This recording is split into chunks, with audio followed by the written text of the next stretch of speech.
بیٹھ گئے, بیٹھے بیٹھے جتنا بھی سو جائیں وضو نہیں ٹوٹتا.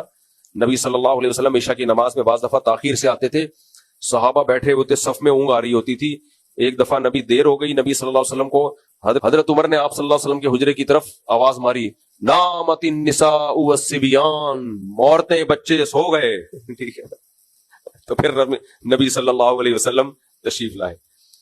تو بیٹھے بیٹھے سونے سے وضو نہیں ٹوٹتا. ہاں آپ بیٹھے ہوئے ہیں اور آپ ایک طرف کو لڑک گئے, اتنا لڑک گئے کہ اگر وضو کے دوران تھوڑا سا لڑک گئے اور ایک سرین تھوڑا کولا جو ہے زمین سے اٹھ گیا تو پھر وضو ٹوٹ گیا.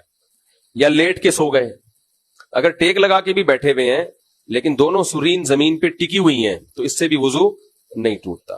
سجدے میں سو گئے اور بالکل ہی زمین پہ بچھ گئے تو بھی وضو ٹوٹ جائے گا. اگر بچھے نہیں ہیں, مردوں کی طرح سجدہ جیسے ہوتا ہے وہ اٹھا کے بازو, تو پھر اس دوران اگر آنکھ لگ گئی تو بھی وضو نہیں ٹوٹتا. قیام میں سو گئے یا تحیات میں سو گئے اس سے وضو نہیں ٹوٹتا.